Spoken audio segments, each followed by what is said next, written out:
Au pied.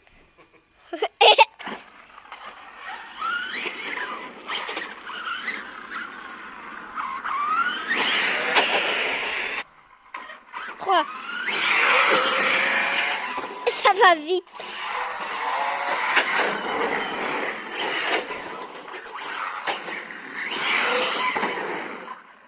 Bon voilà, petit bricolage fini.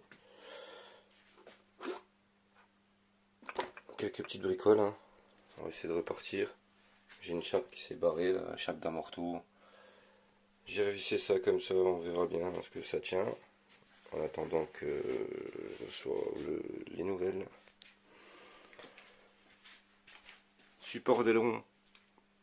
Oh, j'ai claqué deux petites équerres avec un petit morceau de mousse ici, d'espèce de mousse. Un peu comme les dalles de sol des parcs pour enfants, des trucs comme ça. On verra. Ça tiendra ce que ça tiendra. On va tester. J'ai changé mes vis de support moteur parce que c'était l'enfer. Tout ce qui était pris dans l'alu, c'était collé, collé, collé, collé. Donc voilà, j'ai demandé à des potes qui sont un peu plus calés en modélisme, mais c'est vrai que là apparemment il y avait beaucoup de colle. Donc ceux qui n'ont pas encore démonté le support moteur, faites gaffe, essayez de chauffer, essayez de bien prendre votre temps et d'y aller avec précaution parce que une fois la tête de vis foirée, bon bah, on connaît la chanson, hein. Foirée ou alors pété dedans, à ras de la deuxième partie du support comme ça m'est arrivé. Pas top, mais bon, voilà quoi, ça reste de la bricole. Sinon, bah voilà, hein, tout ça c'était parti d'un petit pignon mal serré d'origine. Donc si vous voulez aussi serrer ou contrôler votre pignon dès l'achat, voilà, moi c'est ma première RC, j'avais peur de m'y aventurer. Parce que bon bah voilà quoi, hein, je me dis je vais serrer et contrôler tout ce qui est apparent. Euh, Toute l'équipe en mode RC Garage avait bien parlé de ces petites vis de direction à vérifier. Moi j'ai claqué du frein filé. On verra bien si j'ai le problème qui arrive quand même. Parce qu'apparemment bon bah si ça se dessert, ça vient buter ici et ça sent l'embrouille.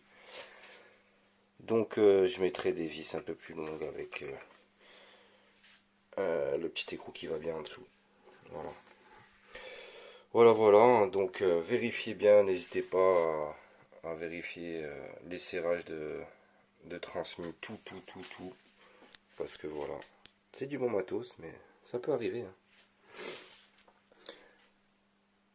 Le petit pare-choc avant de Créton, et puis voilà, hein. Ça on verra bien ce que ça va donner. Voilà, vu que l'aileron est bien flex, je me suis dit que ici je vais faire un truc assez rigide avec un petit tampon, histoire d'amortir quand même un peu et puis que ça fasse un peu de matière sur la hauteur. Bon, on verra bien. C'est bricolage, hein. Moi je suis pas habitué à ce genre de bricolage. Voilà, je le répète, hein. Première RC, tout début en modélisme, pas de matos, donc on fait avec, hein. On remarquera mon petit carter bien bouffé parce que j'ai essayé en vain de récupérer la vis là, mais c'était une misère vu que pour aller les vis qui sont dans l'angle comme ça pour aller faire une petite entaille histoire de sortir au plat, c'est pas terrible. Voilà, mais bon, ça va, globalement on s'en sort bien. J'espère juste que ma chape refixée un petit peu à l'arrache va tenir. On peut voir les petites billes, ça c'est la petite astuce de Jessica J. Des petites billes en silicone. Alors moi je les ai coupées, je les ai entaillées, je les ai clipsées dedans et franchement ça tient. Voilà, alors peut-être que voilà, si on démonte la chape, qu'on enfile ça là-dedans, ça va peut-être être un peu plus rigide, parce que là, elle aura peut-être tendance à s'écraser un petit peu plus vu qu'elle est. Mais pour l'instant, ça fait le taf, hein. Voilà. Donc moi, je sais pas rouler, hein. J'ai envoyé des gros backflips sur des rampes à l'arrache, comme un bourrin. J'ai fait des sauts assez hauts. Bon, pour l'instant, il n'y a trop rien à déclarer à part la petite chape là. Voilà, voilà. Bon, on va voir dans quelques minutes après le roulage ce que ça a donné. Allez, à toutes.